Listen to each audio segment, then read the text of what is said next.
Now, I wasn't going to do a video on this topic, but I feel like it's reached a level in which I probably deserve the right to defend my own sort of position and defend my opinions, and also to kind of push back on some of the stupid logic that is going around the game at the moment. Now, obviously, a lot of negative things have happened in Raid Shadow Legends, and I've been pretty vocal about the fact I don't like the direction they took Hydra.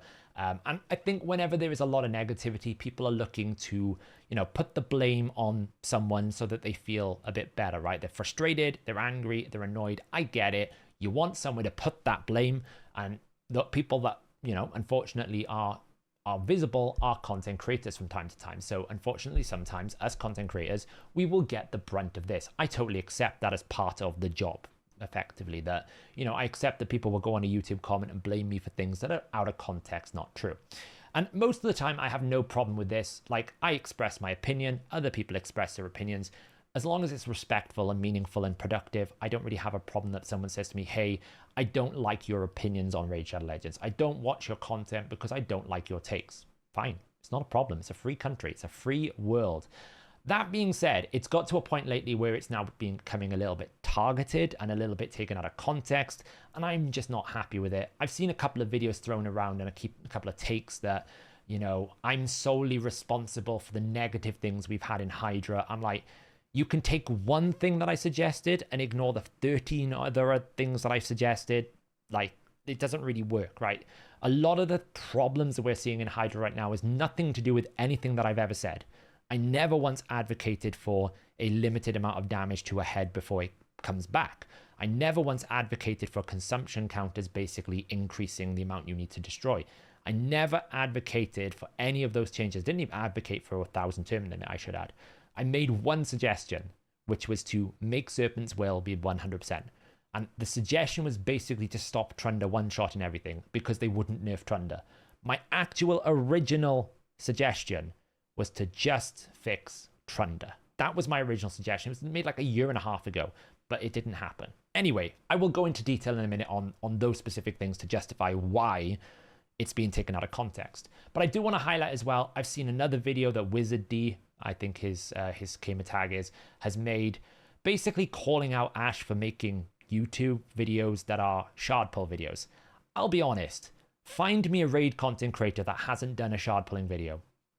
Find me one. Any shard pull video that you do promotes gambling in the game because putting a shard is a gamble. Now, that doesn't mean you can do it in the context of wailing hard or anything like that. I'll be honest, I've seen Ash's videos. He openly admits he's reduced the amount of shard pull videos, and most of the time he's showcasing other people's accounts, or he's doing it for a good cause, and he never once advocates for spending beyond your means. Now, I don't need to defend Ash, but I want to call out and say Ash is one of the nicest and most genuine people I've ever met. I speak a lot with Ash, and we've done collaborations. We've worked on a YouTube channel for Dragon Age together, and what you see with Ash is what you get. He just wants to make the world better. It's all he wants. So I'm really not down for other content creators calling out other content creators for doing it, because I'll be honest, if you go to Wizard D's channel, you scroll down the page, I can show you straight away there's a shard pulling video. So with respect, let's all treat each other with respect and not call out people for something that everyone does. It's a shard pulling video. I wouldn't expect anyone to not do it. It's part of the game. It's core aspect. It's part of the fun. Honestly, I personally find sometimes it's fun to watch someone else just get lucky and pull some shards. I'm not instantly edging on my seat to then go spend money. I appreciate that some people are, but that's why we content creators always advocate most of the time, say, hey, don't do this unless you know what you're getting yourself into. It's, it is what it is. But that aside, let's just talk about what is going on. A lot of people seem to be suggesting that I'm to blame for the Hydra changes. And yes, do you know what? I will highlight problems in game balance. And I'll tell you why. There's two reasons. Firstly, I'm advocating for balance. So what does that mean? It means that I want Hydra to feel more than just one team wins it all, right? If I go into this team, this is the type of teams I want to see more of. I want to see well-built teams with various different champions. I want people to have fun exploring new ways to find team. I remember the original days of Clan Boss, where people were finding new speed tunes. There'd be a new champion that comes out, like a tower, or there was when we had Helicath come out, and Helicath was like, oh, we got loads of new different teams we can build. That was fun. Okay, finding new speed tunes and new ways to build teams that achieve success and help people get progress through the game. That's fun. What is not fun to me is watching Trunder win Hydra Clash by 50 billion and defeating every other clan with one single key. That is not fun. I don't care what anyone tells you. Even in those videos where they say, oh, he's just trying to destroy, have fun. I'm like, but you know it's imbalanced. Everyone has acknowledged that Trunder shouldn't do what she is doing. Now, if they had just listened to me and just nerfed Trunder and reworked her to be good in Arena, but not broken, then we wouldn't be in the situation we are in. For some reason, they decided to take the most egregious series of steps to not fix Trunder. We can see this right now. Look, Trunder is still pumping out reasonably good damage. Okay, we don't see it here, but look, still pumping out with this double Trunder there. Reasonably good damage. Now, these teams are fine. As long as they're within 400 million, it's okay. But these are not big hitting Trunder teams. Okay, these are not big hitting Trunder teams at all. Wait until you find one that is a big hitting Trunder team. Actually, we've got short on skills here. One of the members of my community didn't even realize we were up against him. This is what I want to see more of, right? Really highly built team, 705 million, great. Pushing Michinaki to the limit. This is fun to me. Seeing people's diversity. What is not fun to me is seeing Trunder team after Trunder team after Trunder team. And you're starting to see now it is dropping off. But still, look, this Trunder team here, 1.14, is using probably a basically built, look, Bellinor's not big, Vergis, Finer. It's built in one way and one way only. You have 5 support champions to make one champion do crazy damage. That, to me, is not as fun as these types of teams. I had more fun with my Teox teams trying to min-max it and try and push it than I did having this where it was like, okay, all I have to do is just repeat Trunder nukes. It's not as fun. So that was the first thing I wanted to call out was I'm not after the destruction of fun. I want more diversity. I remember the old days where building more than one champion actually mattered. Not anymore. It's all about Newt, Marises, and Trunders. And the other thing that I add, the reason why I normally call out things in the game code is it's not because nobody knows about it. I'm not trying to be the smartest guy in the room. I'm trying to level the playing field. A lot of these people that have this negative thing about me that I'm trying to destroy fun is because they don't like the fact that everyone else knows about these things that they're exploiting and getting advantage of. When Uko was an issue, lots of people knew about it, but nobody was talking about it because they didn't want to ruin it for them. Well, that's not really fair on everyone else who doesn't know about it. So you're getting an unfair advantage, which is the definition of an exploit. You found a way to make something advantageous to you that nobody else knows about, but they could know about it. So what do? I tell my community, hey, did you know that this is the way that this works? Hey, did you know that this is the way that this is programmed? So that they can take advantage of it. That's all I do. Now, if Playroom decide that actually it's an unintended consequence, well, that's equality. That's fairness for all, because either everyone gets to take advantage of it or nobody should be able to take advantage of it. What these players want is to be able to have that little piece of pie for themselves, and all the other players that are not informed or in the highest clans don't get to take advantage of it. And I don't really like that mentality. I'm absolutely fine having crazy combos in the game. I have no problem with Teox. I do think his damage is very high, but have you ever heard me advocate for the nerf of this ability? No. It's fun. It's crazy. Yes, you can do some crazy single target damage. It's probably on the edge of crazy strong, but he is a Unity champion. You do have to invest quite a lot to get him, so I'm not against it. He's not breaking any core fundamentals of the game. That's what I mean by game breaking, that he's not doing something that a champion can't do with better damage, right? He's just got a lot of damage. Trunder breaks the fundamental aspects of the game because she can do things that no other champion can do. She can use her critical damage twice. She can use her blessing damage twice. Weaken twice. These things no other champion can do unless they've got the same component, which is excess damage. Wukong can abuse it. Siegfried can abuse it. Baron can abuse it.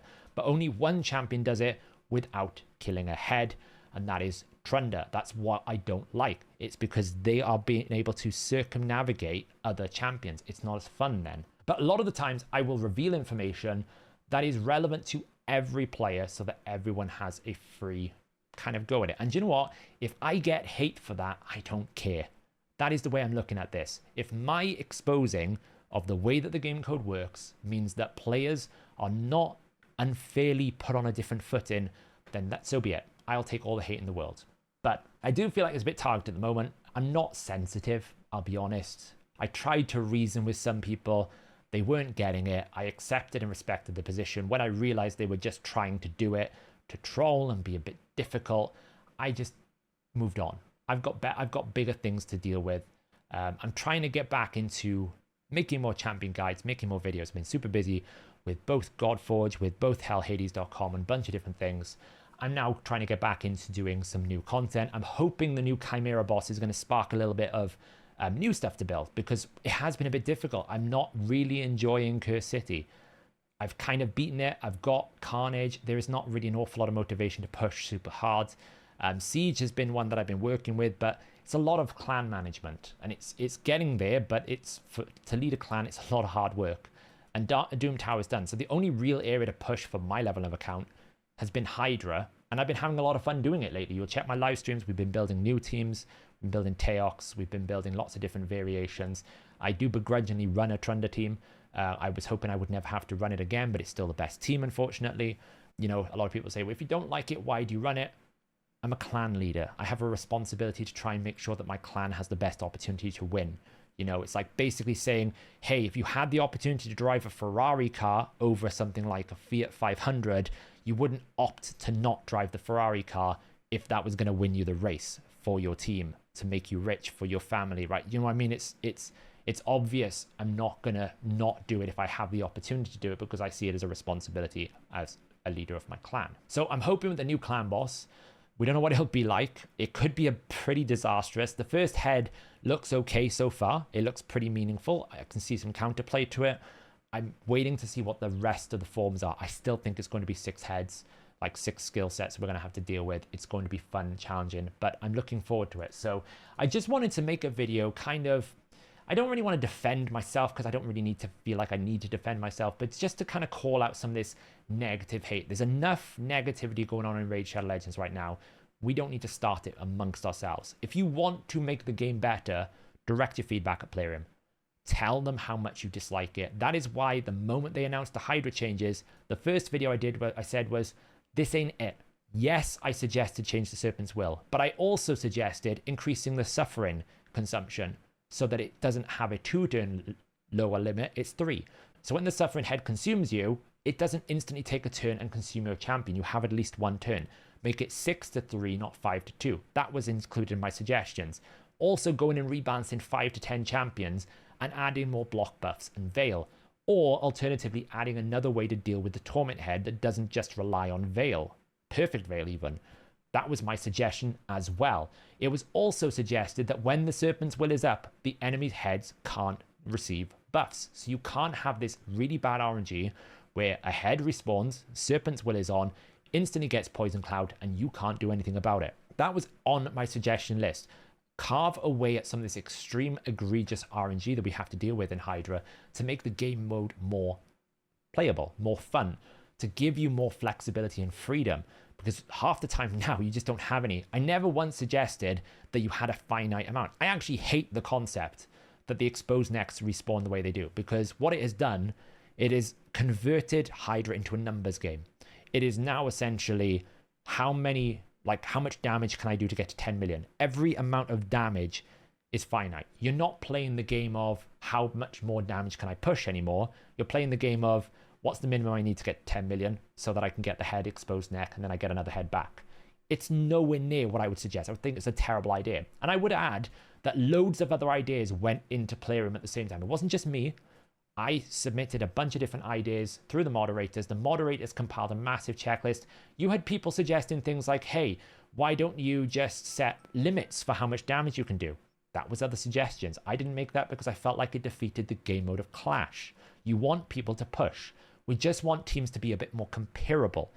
And I'll be honest, someone please tell me where they found fun in running a Trunda team and also running a Wixwell Yannicka team, because everyone I ever speak to say they disliked the team. The original concept was fun, but running it, basically having to sit there for 20 or 30 minutes, extending buffs, waiting and waiting and waiting, they didn't find fun at all.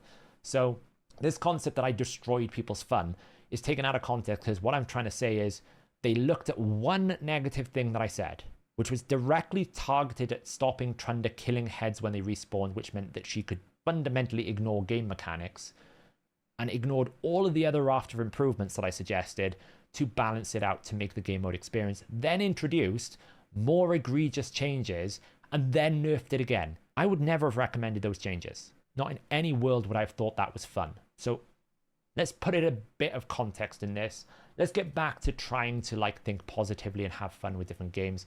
I've got a few guides coming out. I've got a guide coming out on Lamassu. I'm going to be doing a guide on King Garog. I'm looking forward to this new clan boss to see how it's going to go. And I'm still hunting very, like, I'm trying my hardest to get a +4 Whisper. For some reason, the gods of Playroom do not want to grant me a +4 Whisper.